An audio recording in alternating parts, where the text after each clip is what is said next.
All right. Hello and good morning, everyone. Welcome to another episode of Market Trading. I am your host, Tone Vays, still out in the woods of Pennsylvania. And today we are bringing back an awesome guest that had one of our biggest views stream over the last 6 months. And that is, of course, Ben Cowen from Into the Cryptoverse.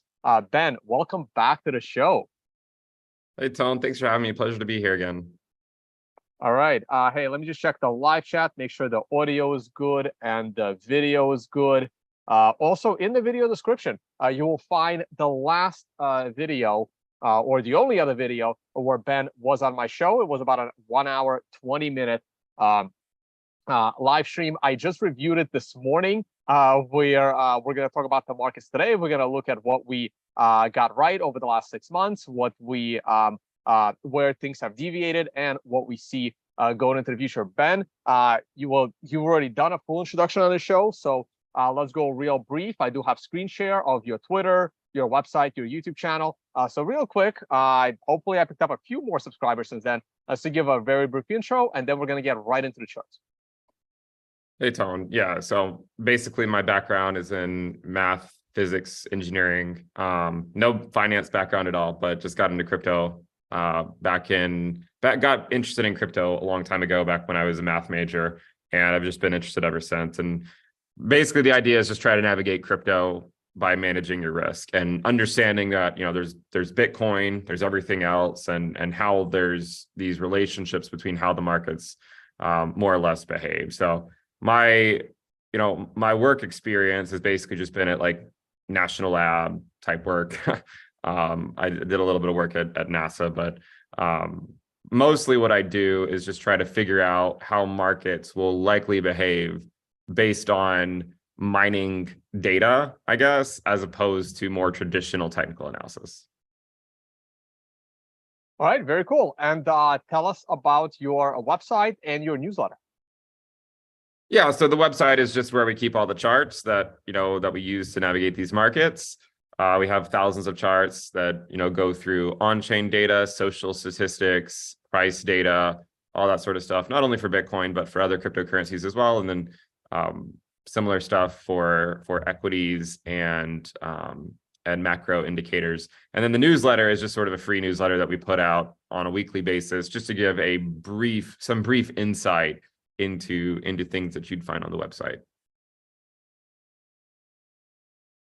All right, very, very cool. Thanks for that intro. So the way we usually do the show with guests, I'm going to do a lightning round on my views on Bitcoin, and then I'm going to hand over a screen share to Ben. And we're going to start off the same way we started off last time, where he's going to talk about like that social metric that Ben has, which was super interesting last time, and we'll see where it is today. So real quick on my charts, this is my bird's eye view back in January. Our last video, by the way, was on December 12th, exactly 6 months to the day, December 12th, and now we're on June 12th. And early January, I created these two paths for Bitcoin, and I expected us to pick one of these paths sometime around April, and it's fairly clear to me that we are taking the slower path towards the halving, which I'm still expecting at the end of March, maybe early April. And on the back end of that, a nice big run up. Here's a look at the weekly chart. I think the weekly chart in its TA form, I don't know why it switches to Ethereum all the time. I can't stop it at this point. I don't know what happened. Anytime my computer restarts, it tends to, my S&P chart and my Bitcoin chart switch to Ethereum. I think I got hacked, and they're doing it on purpose. I don't know how to keep it Bitcoin, even though I hit the save button. It's really weird. So the Bitcoin weekly chart, I think this candle closed absolutely horribly. The MRI indicator is now bearish. We broke both moving averages. Everything is now pointing towards some more downside, which I still kind of refuse to believe, but it's very, very possible. But that's what the TA says. My current allocation to Bitcoin went down from 100% bullish to 80% bullish back in early May, to 50% bullish in early June. And I may be dropping that a little bit more if next candle on this 4-day chart is creating new lows. Real quick on a daily chart, and that will be my last one. We are in a nasty downward channel. We have broken below, once again, the 128-day moving average, which is one of my most important moving averages. And we do have very strong support, or strong-ish support at 25,000, but the 200-day moving average is not until 24,000. I would be very, very surprised if Bitcoin goes below 24,000. That is pretty much my ultimate low at the moment. If we go below that, I would be very, very surprised. All right, I'm going to leave it there. I'm not going to go into traditional markets yet. I'm going to stop my screen share, and I'm going to hand it off to Ben to show his chart. Oh, still muted. Okay. There you go. Can you see my screen? Yes, I can. Yeah, so you can make it a little bit wider. Like you have room on right and left if here. you wanted to. Oh, no, not that part, like the whole screen, like your entire window. Because you're on a Mac. So if you expand that window a little bit more horizontally, the audience will see a little more. On mine, it's expanded. I'm just showing the whole desktop. Oh, you're on desktop. Oh, okay, then that's fine. Yeah. So I think actually, so I think we're in general agreement as to where we will likely be by the next halving. I think, we previously talked about, will Bitcoin put in new highs before the halving? I still lean towards not. And it seems like, you drew out two paths, and it seems like we're taking the slower path. I think that around 28, like we could be around the current prices by the next halving. But I think there's a good chance we could go lower before then. Not that dissimilar from what we saw like back in like the 2019, 2020 halving year, the 2019 pre-halving year, the 2015 pre-halving year. I think we're likely going to see something very similar play out in the 2023 pre-halving year, where Bitcoin comes back down and essentially crushes the altcoin market. So I'm kind of thinking that somewhere in this range here, so sometime between July and the end of Q1, we're going to get a final scare on Bitcoin. What I'm not, I guess I'm less sure of is how deep is this hole here, right? Like, does it come deeper than the prior low, or is it a higher low, or is it a double bottom? That's kind of what I'm trying to debate right now internally, is how much further down is that scare. I don't think that Bitcoin, like intrinsically, I don't think it needs to go down because there's anything fundamentally wrong with Bitcoin, but I do think that there is still so much excess liquidity floating around in the altcoin market. And by coming back down, like Bitcoin normally does at the back end of the pre-halving year, we're able to really crush the altcoin market, right? So we are seeing altcoins bleed to Bitcoin. We often see that in the pre-halving year. Not supports, some rally by Bitcoin USD. And then at some point, there's no longer sufficient liquidity to continue to prop the price of Bitcoin up. And then it falls back down. But by that point, as we saw back in, in the last two cycles, after we faded in the second half of the year, both in the pre-halving years, but at that point, then people finally get the memo that the altcoin market does not lead the bull market, and that it's Bitcoin that leads the bull market. So generally, I think it takes about 2 years for people to really come to that understanding. And I don't think we are there yet. I think there's still too many people that just keep buying the altcoin dip to really justify this being a healthy market. And so in the short to medium term, I think we could fall back down. And then we should pick up again going into the halving, 2024, 2025 timeframe. It'll probably be, somewhat similar to what we've previously seen. I could go on and show a lot more charts, but I just don't know if you wanted to ask more specific questions first. Yeah, no, I will. Just real quick, I'll remind our audience, if you do go back and rewatch our stream from 6 months ago, and the price, if you want to point to that candle, if you want to put your mouse on the candle from December, like around December 12th, when we did that video. Right here? There it is. Okay, so we were literally sitting right at the lows And at that time, the question to Ben was, what is the probability on a scale of 1 to 100 that a new low is going to be reached?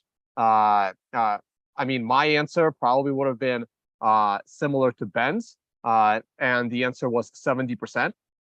That a new low is potentially coming. And of course, when you're sitting at the lows, the obvious answer is it's going lower.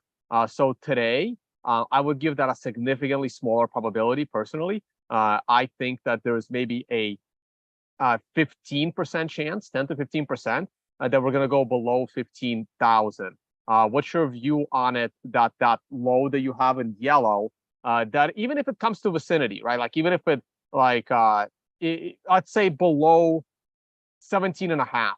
What are your chances on a scale of 0 to 100 that bottom yellow part will be lower than 17 and a half? That's a good question. I think I'm still leaning towards around 60% or so.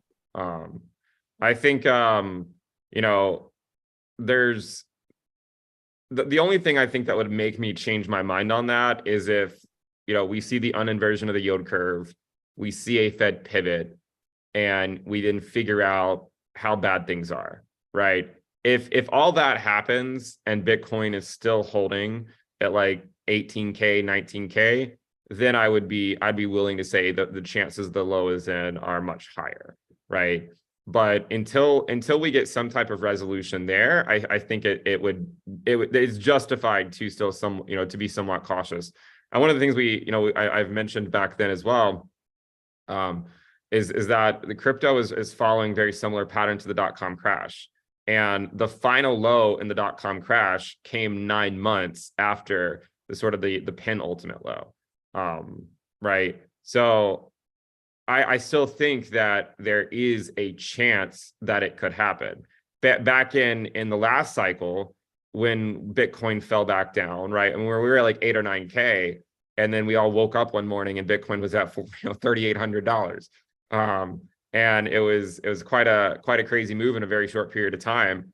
I think what got us out of that hole so quickly was the Fed printing $6 trillion. And I don't know if they're going to be as quick to print this time, just because they don't want to they don't want to repeat the mistakes of the 1970s.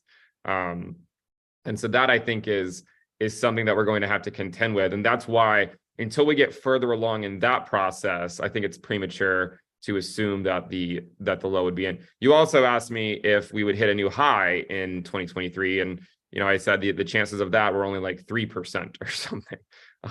Basically, because the pre-halving year, a lot of times people get very optimistic when we get a rally, right? And it's always, the optimism always seems to be short-lived, because then we tend to fade that rally in the back half of the year. Because I think the reason, again, I don't think it's anything Bitcoin related. I just think the reason, one of the main reasons, is that it takes like 2 years from the highs for people to understand that Bitcoin leads the bull market and not the altcoin market. And so it just takes a long time for us to get back to a very healthy state of the market. Yeah, so far that is looking like a great answer. You gave a 3% chance that a new all-time high will be made in 2023. I don't believe I gave an answer, but had I given an answer, it probably would have been somewhere in the 30% category. So I'm way off on that one. Up to this point, we still have half a year to go, and we both know anything can happen. But hopefully we do another one of these streams before the next 6 months are up, and we can revise our views. All right. So from here, yeah, I'd love to see that metric that you have on, because I have it in front of me from our last video on Bitcoin bottoming based on all of these social metrics. And oh boy, wow, that doesn't look good at all, does it? No, it just takes a second to update. It's oh, okay. That's good. I don't know. I mean, we've been doing some work on the back end recently, and I think some packages need to be updated or something. But anyways, the total summary risk for Bitcoin, taking into account on-chain data, taking into account price data, and taking into account social data, is at 0.241. So going back to the one that you mentioned, the social risk, we're now currently sitting at 0.164. What's interesting is, back when we made this video before, back in like December, the social risk was a lot higher. I don't remember exactly what it was on the day of the video. You said it was December 12th? Yeah. So it looks like it would have been right around 0.28, 0.3, something like that. So now the social risk is 0.164. So it has fallen considerably since then. And I think that if you look around, it certainly feels like the social risk has fallen because no one, there's fewer and fewer people that care. Views are going down across crypto YouTube channels. It's, people on Twitter, analysts on Twitter are having a harder time getting new followers. And I'm not dunking on anyone else. I'm talking about myself. I mean, we're seeing it occur across the board, and definitely on my own stuff as well. But yeah, so the social risk continues to go down. And one of the reasons why I think that the altcoin market, and back then, by the way, when we talked about this, we were talking specifically about Bitcoin, right? About new lows but we're already seeing new lows in the altcoin market, right? We've seen a lot of altcoins put in new lows this past weekend. And this, I think, is a great way to look at it in terms of the social risk. As long as people are leaving like this, to me, it suggests that retail is leaving, liquidity is drying up. And as long as that's the case, then I think the social risk will continue to go down. I think we always have to reach the point in a cycle where everyone questions whether crypto and or Bitcoin is dead, right? There is a difference between Bitcoin and crypto, right? Like there's Bitcoin and then there's everything else. But I think we always have to reach that point where we all question, hey, is this thing dead or not? And I mean, at least, of course, the OGs, I think are pretty confident that Bitcoin will survive this. I do think Bitcoin will survive this, and I think it'll come out even stronger than it ever was before on the other side of all of this. But in the short term, with liquidity drying up, I think that a lot of people back in 2022, especially those buying the altcoin dip, I don't think a lot of those people had really come to terms with the idea of will it die or not. And I think it's only once more people start to really question that, and we see the social risk at the 0 to 0.1 risk band, that we can really start to think of the entire market finding its true bottom. Now, you could see, by the way, Tone, there exists a scenario where the total market cap of crypto puts in a new low, but Bitcoin does not, right? But in that process, there is just a redistribution of where the liquidity is, right? It goes away from the altcoin market and into Bitcoin. So there is a chance, I think, of something like that happening where we just sort of see this liquidity move from one part of the asset. No, that would be interesting, and of course, great if that happened. I was actually surprised, not that I really care about the Bitcoin dominance chart, especially the trading view version, but it barely budged. Well, like it talk about an irrelevant metric. So I would completely disagree. I think that's funny. I think the dominance is a very important metric, and one of the things I wanted to, do you care if I talk about it for a minute, or? No, not at all. You're welcome to talk about whatever you like. Yeah. So I think the dominance is actually, and I want to show you the dominance too, excluding stable coins as well, because that's probably a more relevant way to look at the market. That'd be great. Yeah. So we'll look at that second. But if you were to look at the dominance of Bitcoin and you overlay, say, Bitcoin USD on here, and let me flip this over to a logarithmic chart. We will note that when the dominance broke the range high here in 2018, that marked the end of that Bitcoin USD rally, and then Bitcoin faded.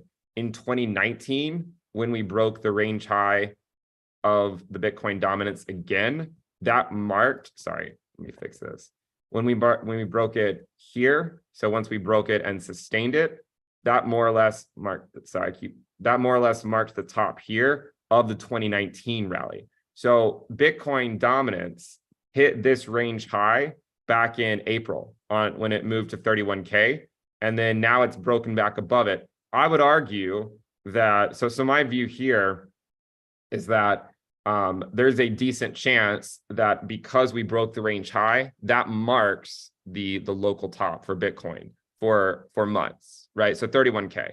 Now, I'm not going to say that we can't go higher at all. The upside I've thought that Bitcoin could have this year is around 35K, but at this point, I think that the chances of that happening are fading. It doesn't mean that it can't happen, but I think that it's more likely that, I mean, even going on your own charts in the short term, Bitcoin just had a pretty bearish weekly close. And so in the short term, things aren't really looking that great. But one of the things that I mentioned is that normally when the dominance breaks the range high, it's not a good sign for Bitcoin USD, but it's a worse sign for the altcoin market.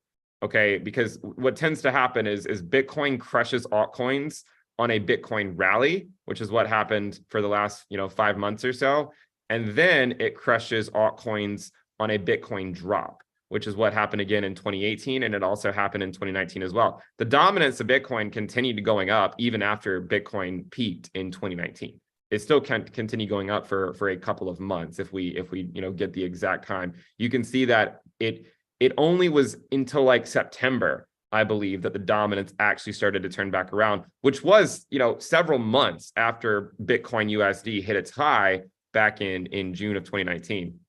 So my understanding of the Bitcoin dominance here is that the range high has broken.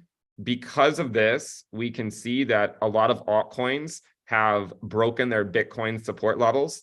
And now when as Bitcoin fades back down, which it has been for the last several weeks, these altcoins have nowhere to hide. And that's why we're seeing so many of them put in new lows. I mean, there's several of them that put in new lows this past weekend.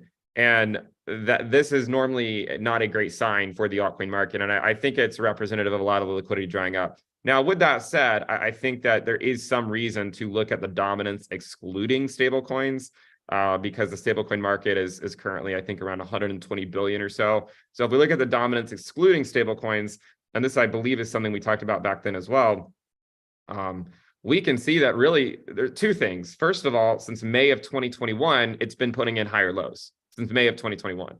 So the altcoin market has been bleeding back to Bitcoin for essentially 2 years now.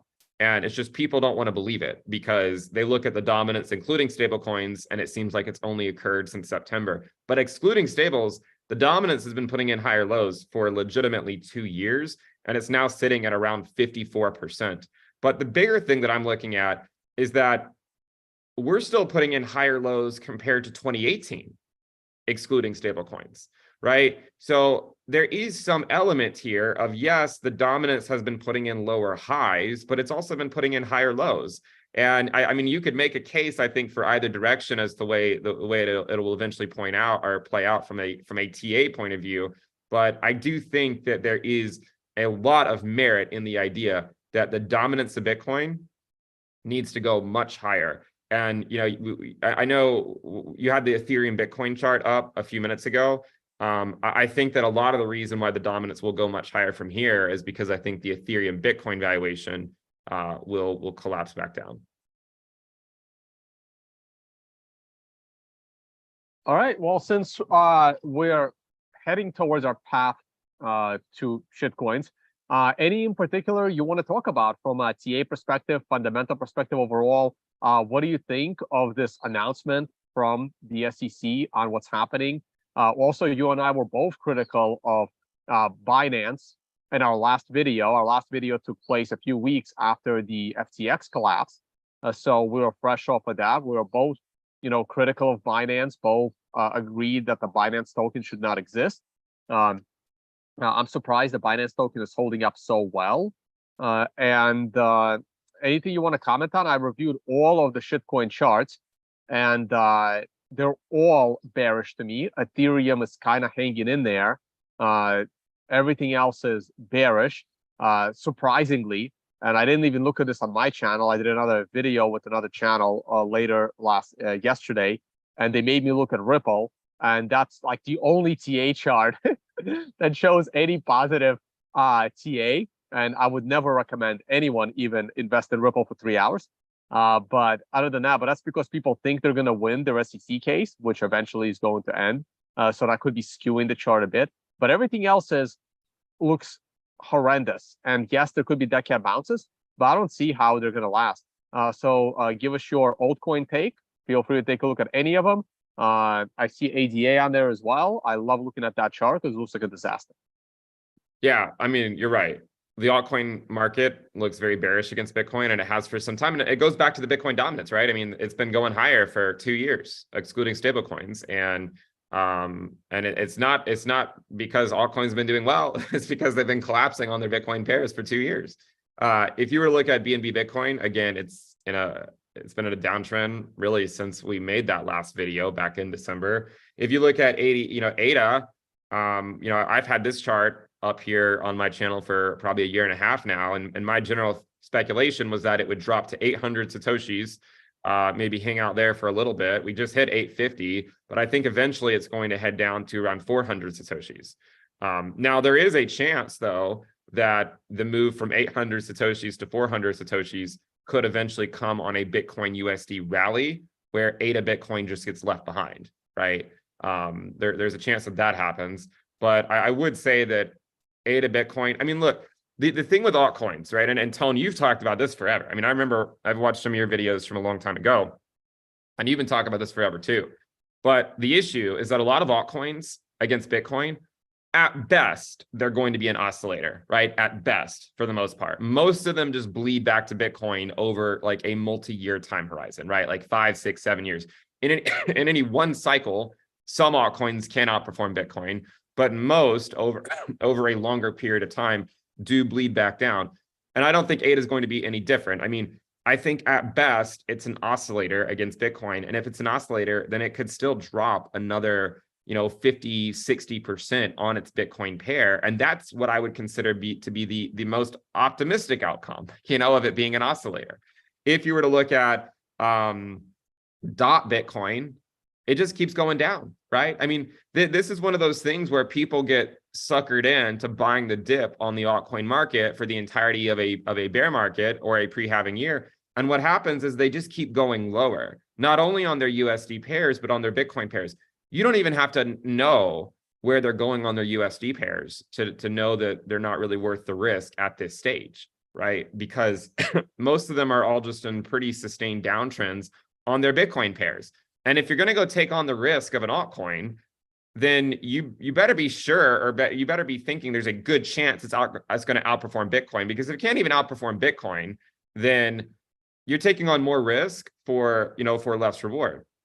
Now, of course, there's also Solana Bitcoin, and I've talked about this one a lot as well. How what eventually happens is it bounces off a low, it goes back up to its 20-week SMA, 21-week EMA, gets rejected and puts in a new low, and it's just been doing this for a year and a half now. And these altcoins will likely just continue along this pattern until people learn that Bitcoin leads the bull market. Now, the one that has been holding up the best is Ethereum. Now, I actually think of Ethereum more. I mean, I wouldn't put it in the same class as Bitcoin, but I also wouldn't put it in the same class as all the altcoins. I think it's, for me, I know people disagree, right? But for me, it's somewhere in between. Like, it's not as safe as Bitcoin, but it's not as risky as most of the altcoin market. For me, my speculation here is that it will continue to go down. The fundamental case that people make for it being bullish is the deflationary aspect of it, and how things have changed, and how the merge and everything changed everything from proof of work to proof of stake.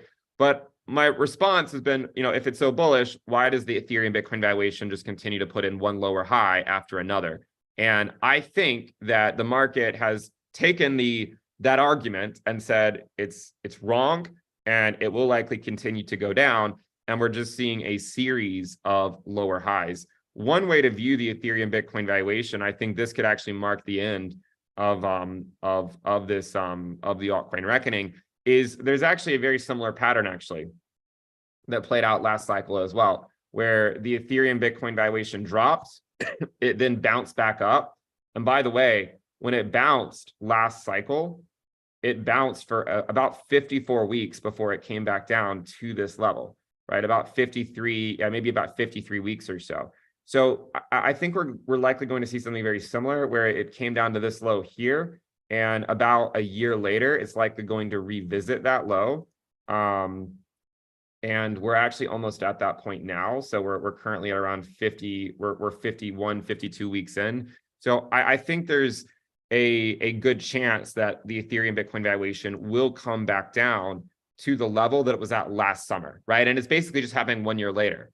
And so this, I think, when it comes back down here, that could be the end of sort of this reckoning of the altcoin market, right? Like that could mark the end of it. The capitulation of Ethereum is what I'm suggesting, right? The capitulation of the Ethereum Bitcoin valuation could finally mark the end. Even though it might come back down to this level and it could bounce back up, I do ultimately think it will bottom out somewhere between 0.03 and 0.04 is sort of my base case on the Ethereum Bitcoin valuation. And then at that point, perhaps there's a better bull case to be made. But in the short term, I think that it will likely fade. One of the other things that is really interesting when you think about the Ethereum Bitcoin valuation is its seasonality. And if you go look at, say, the Ethereum Bitcoin monthly candles, one of the things you'll note is that on average, June through December is red. And on average, January through May is green. And so from a seasonality perspective, we have entered into the window where on average, the monthly candles are red. Now, there are large standard deviations. It's not to say that we can't have some up months, but in general, and if you go back and look at 2019, right, the last pre-halving year, you can see that June, July, and August were red, and October and December were red, right? So 5 of the last 7 months of the year were all red for Ethereum. And so I think that is something to take a look at. And then the other thing that going to this Ethereum discussion that is worth looking at is the year-to-date ROI. So look at 2019 for Bitcoin and look at where Bitcoin ended the year, right? It still ended the year up almost 2x or so. I mean, it went up 4x and then it ended the year up 2x. But what I find interesting is despite the fact that in the pre-halving year, Bitcoin ended the year up positive in the last pre-halving year, Ethereum did not. And Ethereum ended the year lower than where it started, even though Bitcoin was up 2x from the yearly open, okay? So I think there's a case to be made where Ethereum fades the second half of the year. And here's another way to look at it as well. If you look at, say, the ROI of Ethereum after the peak, one of the things we noted is that, after this bear market, you tend to get a, impulsive move higher only for it to fade in the second half of the pre-halving year. And then over here was where the recession finally materialized. And again, that recession was really short-lived. The Fed printed their way out of it. I think we are in this process of slowly fading this rally.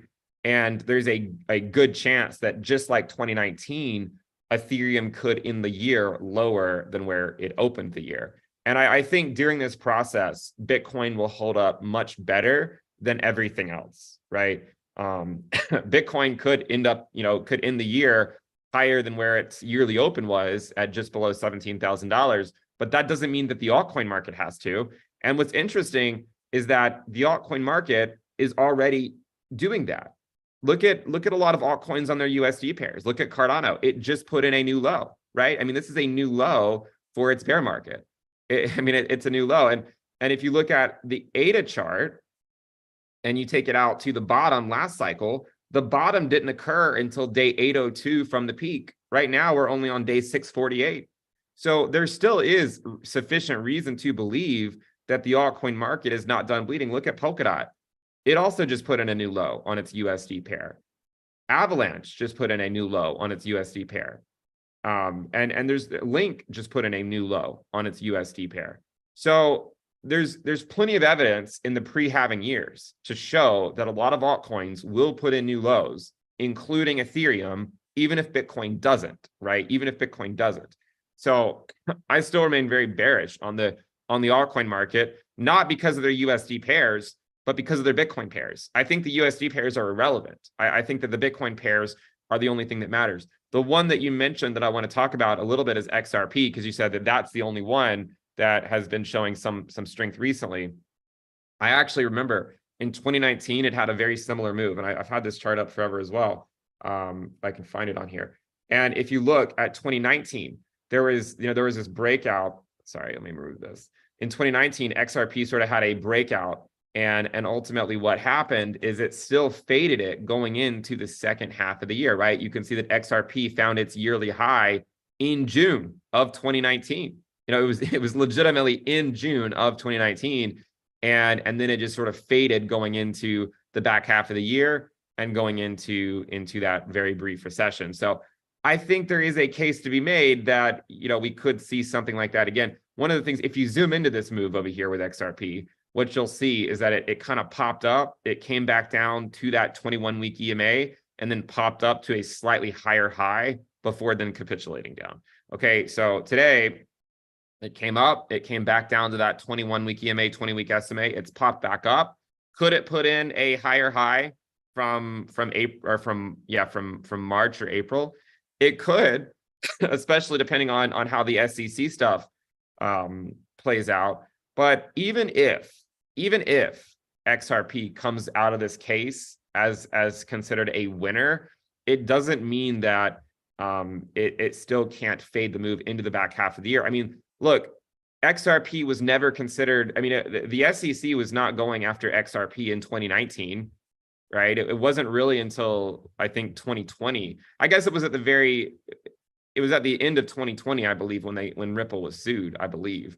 But I still think that in risk-off environments where a lot of altcoins are putting in new lows, just whether there's security or not is not going to necessarily change anything.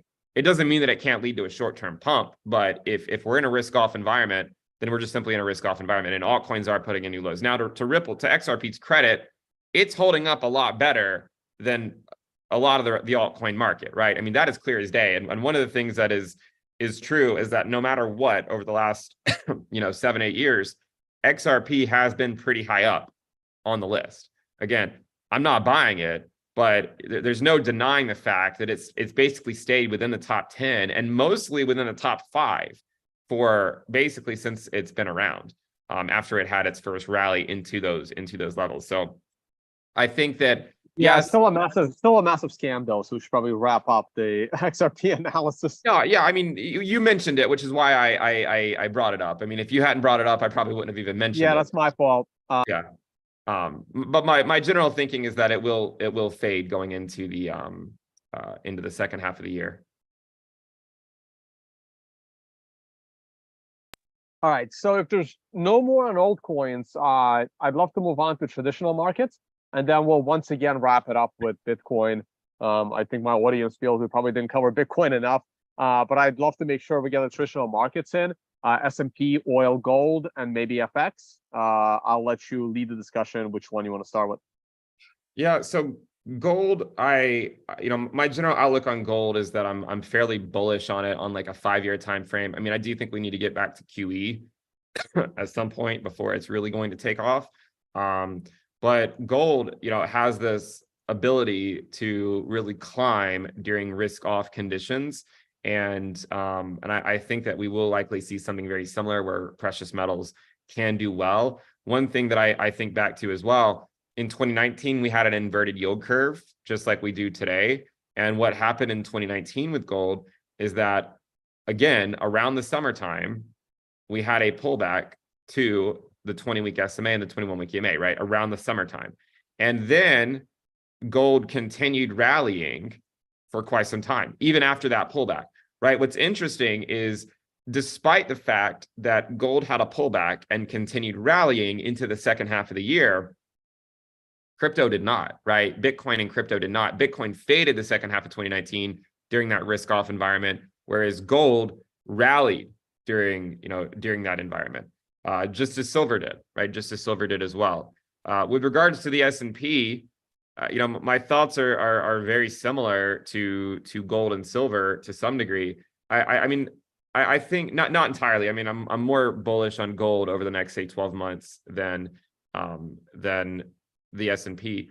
But one of the things that we have to remind ourselves as well when it comes to the S&P 500 is that it can climb the wall of worry much longer than, say, the crypto market can. And we had an inverted yield curve in 2019 too, and the S&P just simply climbed the wall of worry until the recession actually came, right? Until after the uninversion of the yield curve and we had our recession, right? It just climbed the wall of worry. So that's, I think, what we're doing right now. And I mean, I'm guessing we're likely going to see some type of correction by the S&P in the not so distant future, by about 5 to 10%. You can see once we hit 4,100, we had about a 7 or 8% correction. Once we hit 4,200, we had about a 9% correction. We're now at that 4,300 mark right now. So there is some reason to believe that I think we could have a correction in the S&P in the short term. Note that we had a correction in the S&P. We had two big corrections in 2019 as well, about a 7 or 8% drop, a 7% drop right here. And then we also had another 5% drop. It still rallied until the unemployment rate started to go up. So I think the S&P is likely on the cusp of at least a 5 to 10% correction in the next few weeks. And then at that point, I think it will climb the wall of worry. It doesn't mean that it has to go to 4,500 or anything. I mean, it could, right? My going into this year, just for full disclosure, my upside target for the S&P was 4,300. That's what I told people on the on my website stuff. I said the absolute highest I saw this year was 4,300. Now we're at that level, so it's kind of like, well, could it go higher? Of course, anything's possible. But I do think we are getting close to a correction, and at that point, whether we bounce back up or not will be dependent on how resilient the labor market is.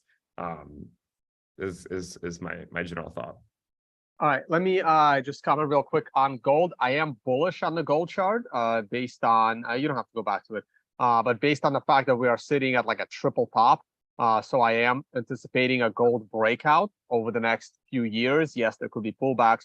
And my target on gold is approximately 3,000 over the next, say, 12 to 18 months, maybe a little bit longer. But I am anticipating the stop to be broken. I am looking for a $3,000 high in gold. But on silver, I am not expecting a break of 50. So I think gold will surpass its all-time high by a lot, but silver will not break its all-time high. It will still get stuck under $50 where it reached its top twice. My ultimate projection of the gold-silver ratio is above 250.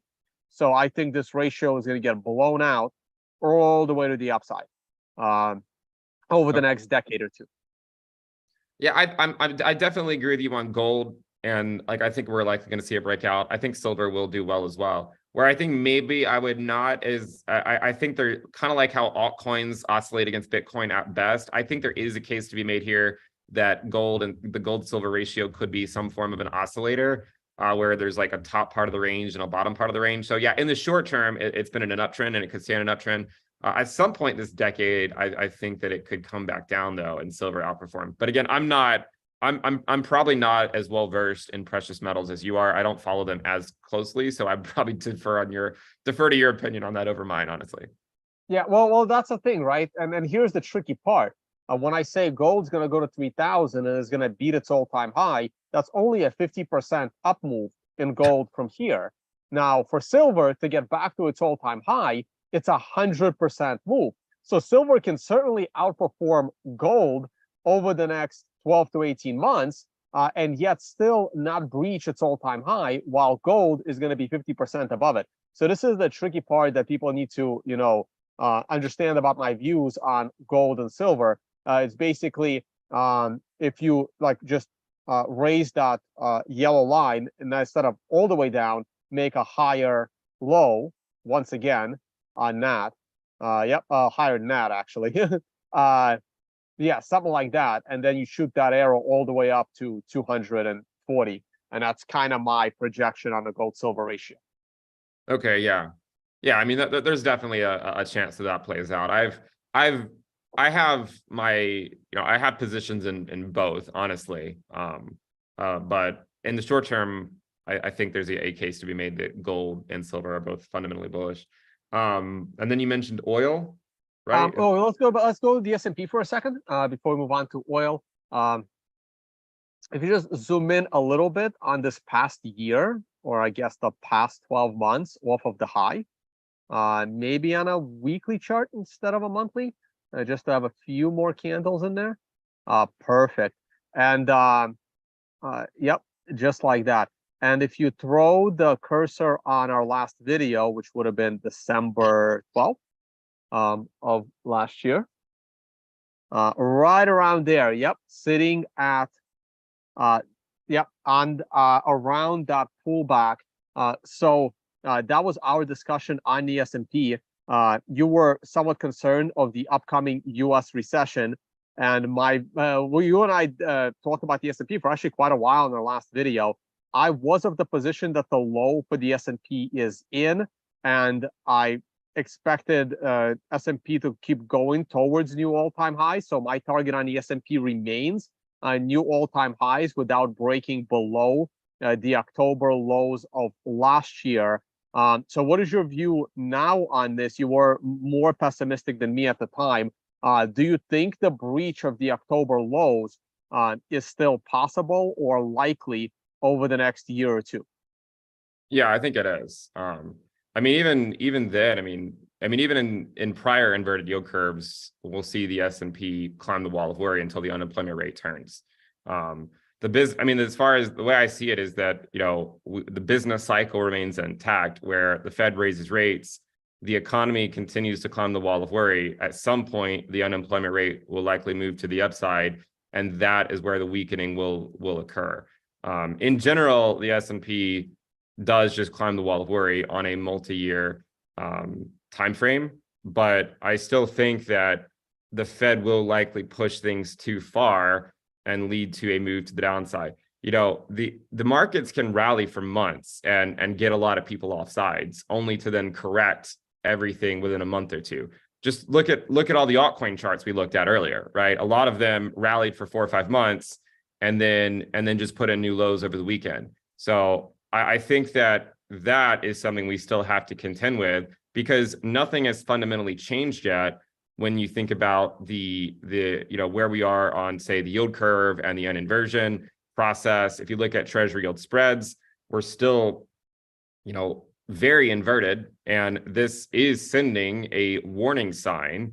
It doesn't mean that we can't climb the wall of worry. I mean, look what happened before the 2008 crash, right? I mean, the S&P climbed the wall of worry, and it wasn't until after the uninversion that the S&P finally rolled over. Look at 2000, right? I mean, we climbed the wall of worry a little bit, but then after the uninversion, the S&P just continued to go down for quite a long period of time. There's plenty of examples in history where the S&P can climb the wall of worry during an inverted yield curve, but it doesn't mean that it's immune to the uninversion process where the Fed pushes us into a recession. So I still think there is a good chance that we could see something like that play out. And just for the record, I mean, one of the things that we saw back in the .com crash with the NASDAQ is, and this is something that we can talk about as well.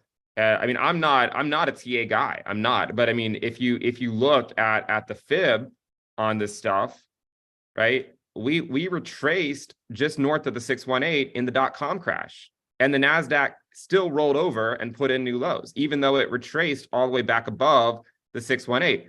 Today, that's where we are. I mean, that's exactly where the NASDAQ is I'm not saying it has to play out in the same way. I mean, I'd like to believe that the NASDAQ is a little bit more mature today than it ever was back then. So I'm not saying it has to drop 80% or something like it did back then, but there is also this idea that this process, right, we're removing liquidity from the system, and until the Fed pivots, there is still going to be that macro headwind, right? So we can climb the wall of worry for some time. It doesn't mean that the lows are safe and not going to be taken out. I mean, had we in the .com crash, had we assumed that just because we rallied back to the 618, which by the way, from the low was a 41% move to the upside, right? Had we assumed that this low was safe, that would have been wrong, right? In the .com crash. And if you look at it today, this is also a 40% rallies off the low or so, right? It's a very similar type of rally. Again, I'm not here to say that it has to play out in the same way. The truth is it probably won't. It'll probably play out in a different way than it played out back then. But I do think that it would be premature to assume that the lows can't be taken out just because we've climbed the wall of worry during an inverted yield curve, because history shows us that we can climb the wall of worry during an inverted yield curve. History also shows us that the Fed can push us into a recession when they raise rates too far and they roll off assets from the balance sheet too long. And I think they're going to continue to do that because inflation remains a problem. So they're probably going to go too far. They're probably going to break something, and it will likely lead to a windfall in traditional markets. When does that occur? I don't know. We could climb the wall of worry for months before it happens. I mean, I know you think we're going to go to new highs. And there's always a possibility that that occurs. But even in that case, there's still no guarantee that that the lows are safe, right? There's still no guarantee that the lows are safe. I mean, even if you go back to the S&P during the 2000s, you know, the low that we had in 2002 was not safe, even though we put in a new high in 2007. So I still would argue that even though we've had a significant rally off the low, we still have an inverted yield curve. We still have a very hawkish Fed. And there's this idea also, Tone, that one of the main reasons that the market has gone up, in my opinion, is for the same reason we saw crypto go up. Liquidity left the altcoin market and went to Bitcoin and Ethereum, right? Bitcoin led the 2023 rally. I think you could make the same case with tech stocks. A lot of the micro caps have not done anything. And in fact, the S&P is up. A lot of stocks are down. In fact, there's probably, I don't know the exact number, but in 2023, there is a ton of stocks that are actually down year to date than up. The reason why the S&P is up so much is just because of like 5 or 10 mega cap stocks that have been leading the rally. But I also view this as a move from high risk stocks to low risk stocks. Yeah. All right, you're back. I still view this as a move from higher risk stocks to lower risk stocks. So, you know, the S&P has rallied significantly, but it's mostly due to the moves in large caps. Can you just back up real quick to those two peaks of the 2000 and 2008, where the 2009 low breaks the .com low? That picture reminds me so much of Bitcoin in 2022 on a smaller scale, right? Where we slightly broke the prior swing high and then took out the $30,000 low by going sub 20 then after. So on a slightly different scale, that looks very, very similar. Right, on a much different scale, but you're right. Yeah, there are some similarities. You know, I used to, back when we broke the 30K level, I remember looking at this chart and we talked, because it was like a flat correction, right? That's what they call it, a flat, like a flat correction, I believe. But I also think that Bitcoin behaves in its own way. And I think that the pre-halving year for Bitcoin is just about half up, half down. And, you know, we can rally, but as I said back in December, the year is going to be mostly remembered as a sideways year, you know? And the funny thing is that I can say that Bitcoin will go sideways in 2023. And then, you know, everyone loses their minds when it rallies up 100%, right? And they say, well, that's not sideways. You know, the issue I find is that a lot of people have no problem saying that 2015 was a sideways year. But if you take the move from the low to the high, it was also about an 80 to 90% move, right? It's just that what came after it was so monumental that this does not look sideways, right? It looks sideways, right? It looks sideways because of what came after it was so much larger. So I stick to the idea that 2023 for Bitcoin will be a sideways year. You know, people can say, well, 100% rally shouldn't be considered sideways, but in my mind, if people are okay calling 2015 sideways, they should be 2015 sideways, they should be okay calling 2023 sideways. All right, yeah, I just got described as a giant deer running like behind me in the woods. I don't know if people heard the noise on my side, but my video was too small and I wasn't on screen for people to see it. All right, let's move on to oil. And then someone in the live chat is asking about uranium. I don't know if that's a chart you've ever looked at before in your life. But let's do oil first and then maybe uranium.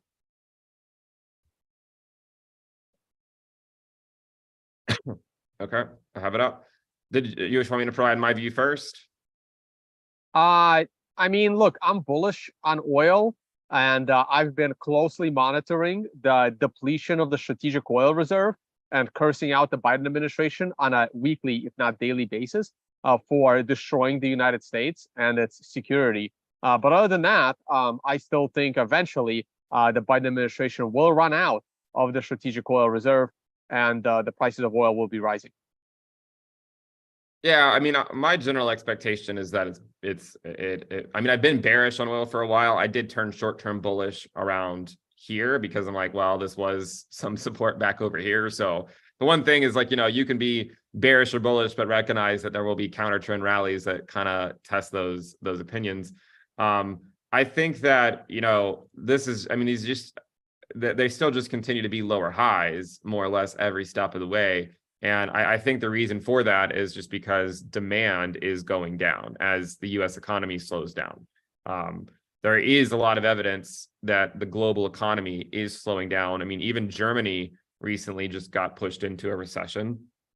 And I think the Eurozone as well, in general, is being considered to being pushed into a recession right now.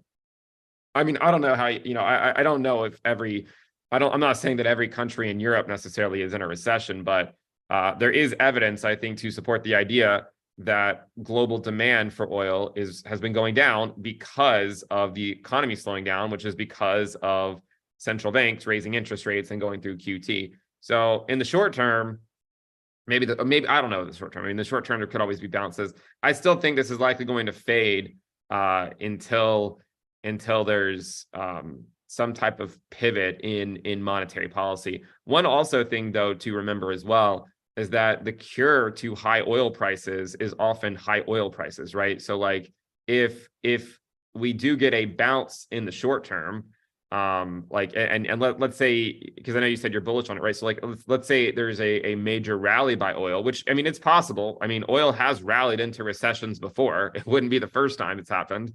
So if there is a rally by oil, that would actually be somewhat bearish for the economy, because I mean, I think people have just been getting squeezed for so long at grocery stores and everywhere that if we see gas prices go up anymore, that could make consumers really throw in the towel, and then you could see oil go down. So I think I would probably disagree.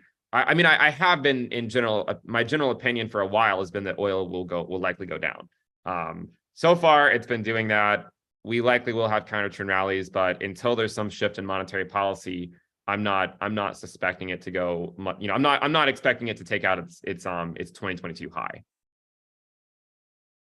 All right, cool. Thanks. And I don't know if you have a chart of uranium, just to glance at it for 30 seconds.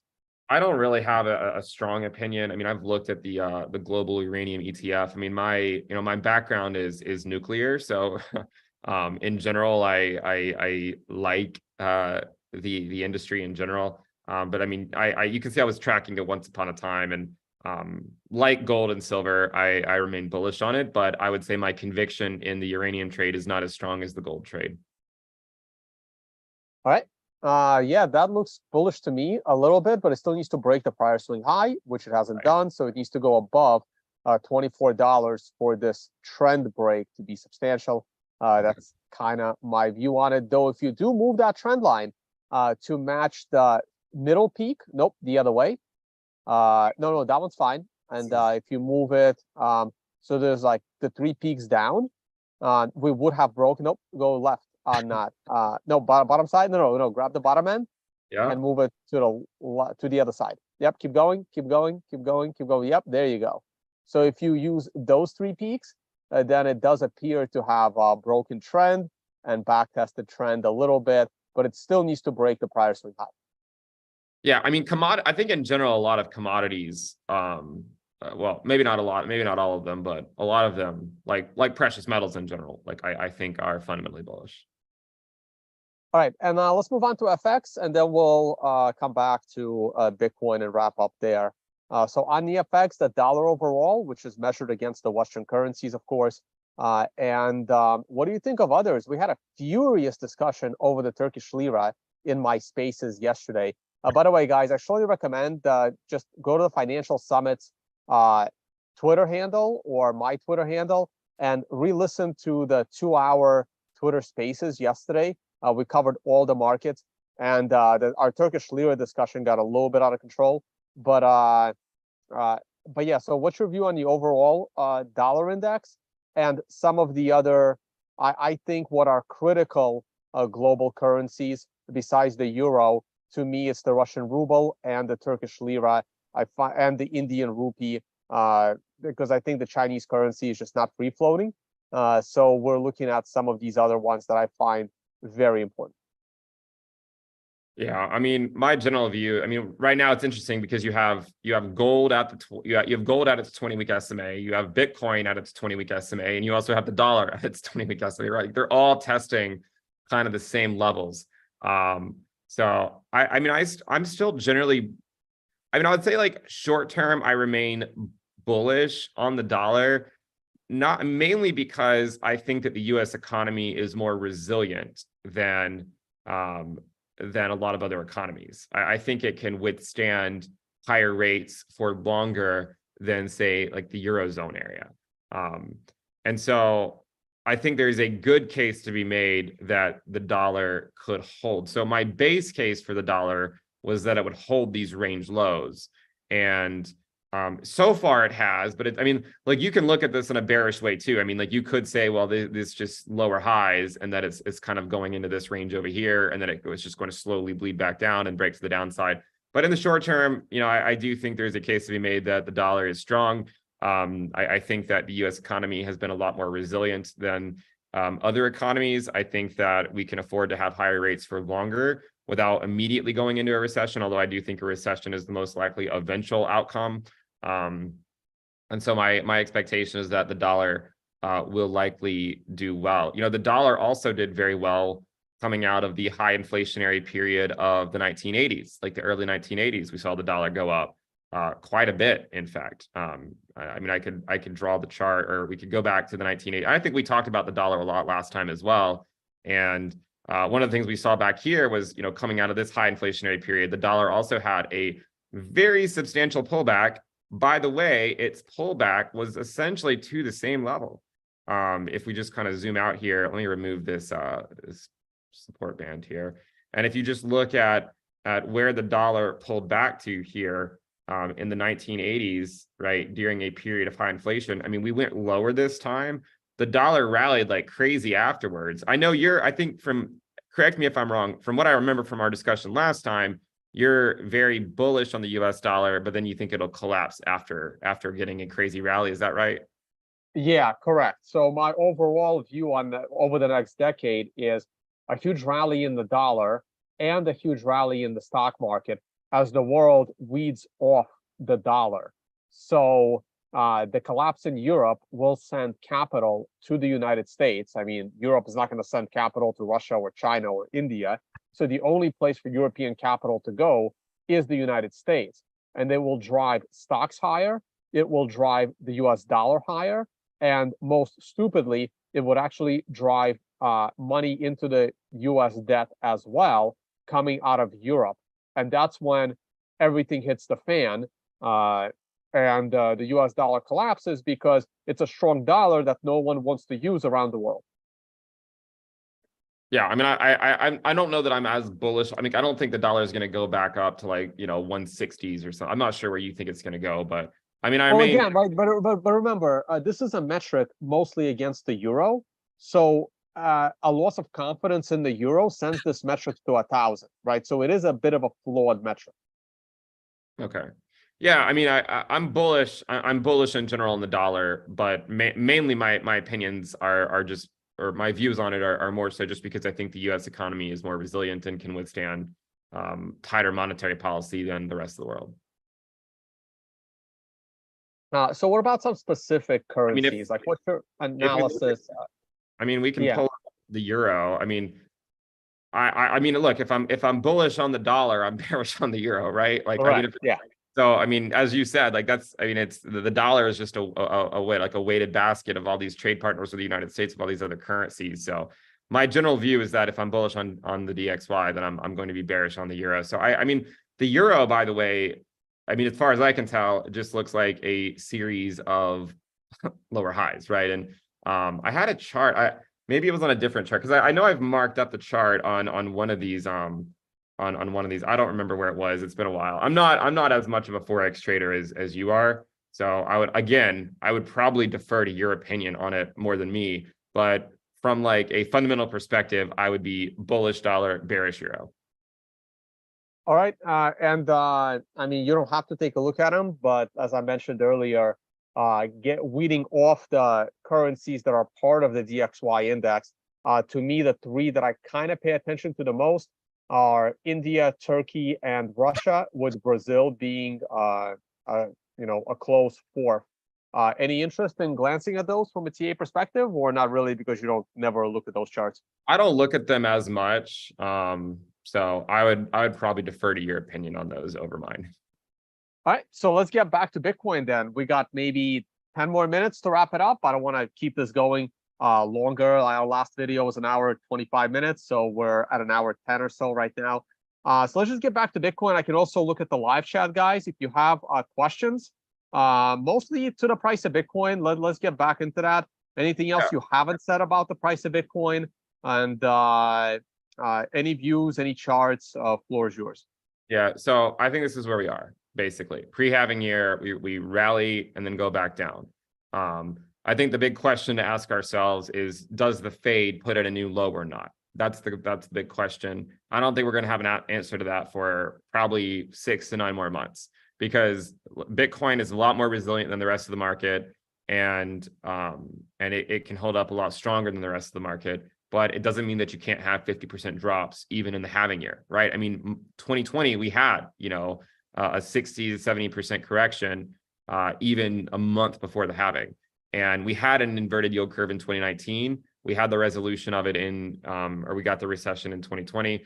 I think we could have something very similar this time. It's just likely. I think it's likely going to fade as we go into the back half of the year. Another way to look at this, by the way, Ben, hold on 1 second. You just back up to that chart, back to the chart that you were just on the same scale.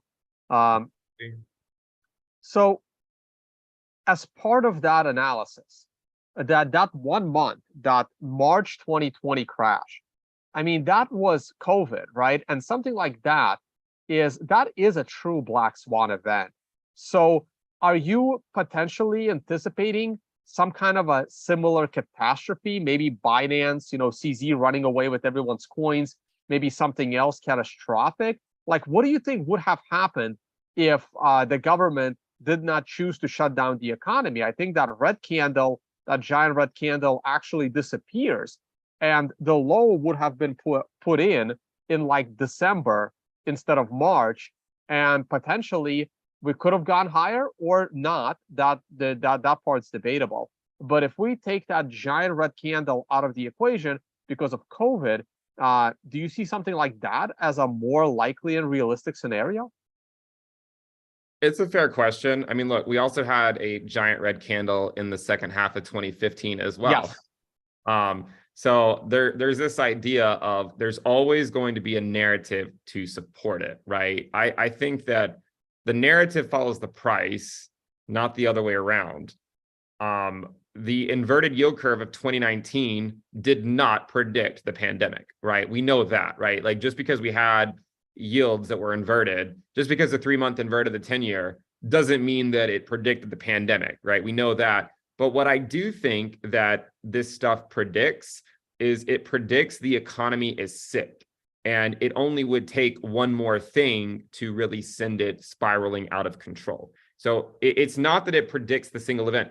Tone, it's the same thing. You and me both, right? We've been bearish on the altcoin market, especially on their Bitcoin pairs, forever, right? And I spent the last 18 months, getting crap from people on Twitter for telling people that their altcoins were going to go to new lows on their USD pairs and their Bitcoin pairs. Now that that's happening, you know what they say? They just say, "Oh, well, it's only because of the SEC." Right, you know what? Exactly. Yeah. I know. But I talked about this ad nauseum, that there's a regulatory risk for the altcoin market, but it's not even the regulatory risk that causes it. We can see that liquidity was drying up long ago. Just look at the social metrics. Look at the social. And I literally had a show about the regulatory risk for years. Yeah, I know. And we talked about it in December, right? I mean, we talked about how Bitcoin will outperform no matter the direction of Bitcoin USD. Whether you think it's going to go up or down, Bitcoin likely outperforms the altcoin market. So it's like a form of coping that people put out there to say that, oh, it's only because the SEC. It's not because of the SEC. The dominance was already at like 48.5% for months before the SEC sued Coinbase and Binance. The market was looking for a reason to make the move, and it took its opportunity once it happened, and now the dominance is about 49%. So I think that it's fair to say that the inverted yield curve did not predict the pandemic, But I do think that there will be a narrative, and that it might not be a quick sell-off, right? It could just be a slow bleed. And the reason we got look, it wasn't just because they closed. One of the reasons that Bitcoin recovered so quickly is because the Fed printed $6 trillion. You know, I mean, had the Fed not printed $6 trillion, then perhaps we would not have recovered as quickly. So I think that's an important caveat to all of this, is that a lot of these assets are based on the money supply. And just quickly, I know we're on Bitcoin, but I just want to show this other chart. The S&P 500 divided by M2, you know, it's essentially, I mean, it shows you that we haven't gone anywhere in years. In fact, the current levels are around some prior levels that we had some rejections here. In fact, the pre-pandemic high for the S&P was essentially the same as the 2021 high. So it shows you that all this is more so a function of the money supply than it is anything else. And you could look at the same thing for Bitcoin, right? We could pull up Bitcoin and divide it by M2. Wait, leave that chart. Leave that chart. Wait, before. Right. Hold on. But look at Bitcoin. Look at Bitcoin divided by M2. Look where it's getting rejected at right now. It's getting rejected at the same spot it was rejected at in 2017 and where it found support in 2021. So all of this is a function of the money supply, which continues to drop. So as long as the money supply is dropping, then it still is going to be a headwind for risk assets. Now, I'll go back to the S&P and pull it up so you can comment on it if you want to. Right. Well, I was going to comment on this, but actually, can you pull up gold versus the M2 money supply?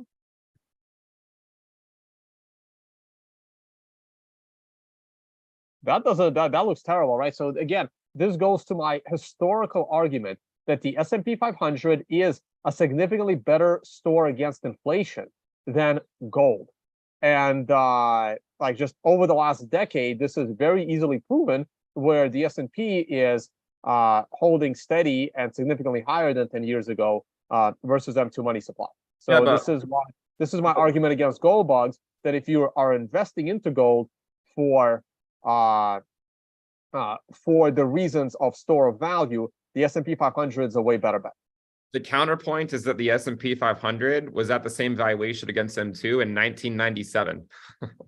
So in terms of that, the S&P hasn't really gone anywhere. Remember, gold had a pretty crazy rally a couple decades ago.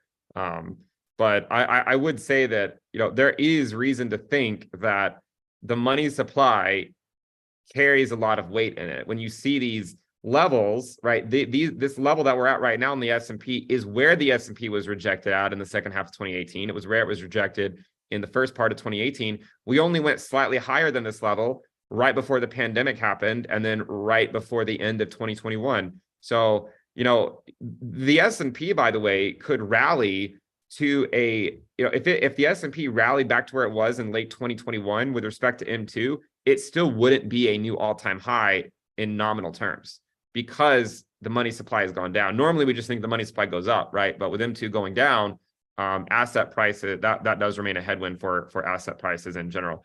And I'll just pull it up for Bitcoin again, just because I only briefly glossed over it.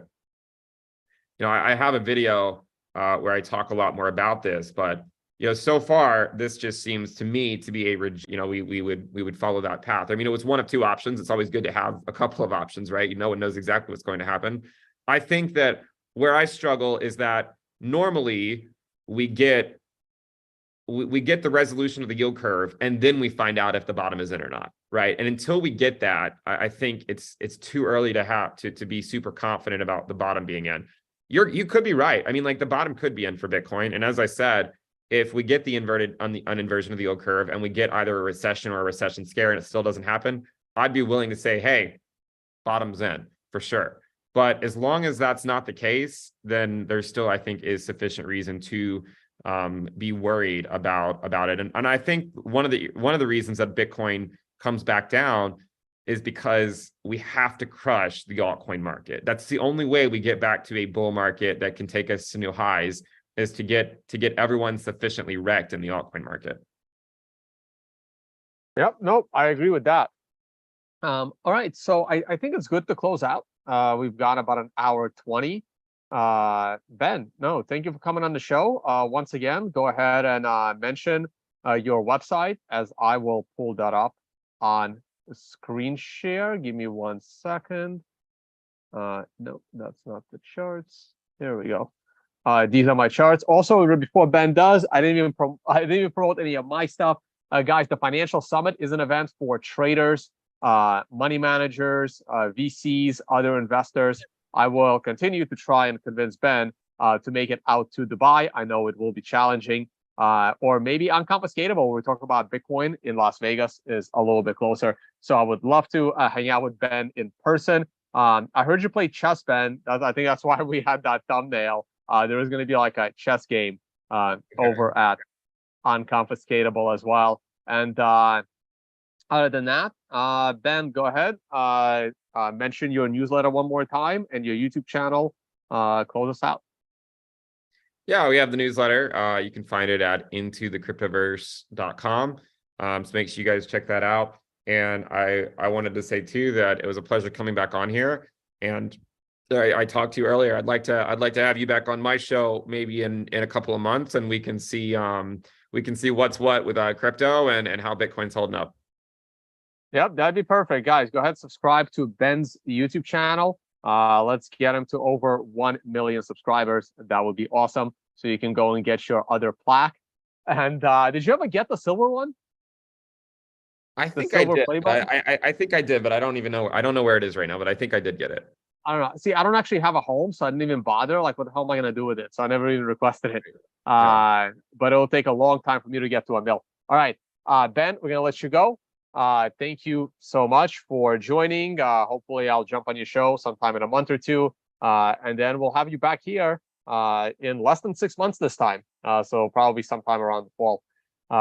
Thanks again. And I will see everyone on the next one. Let me just, where happened? There it is. Stop the screen share. Thank you all for watching, and I will see you all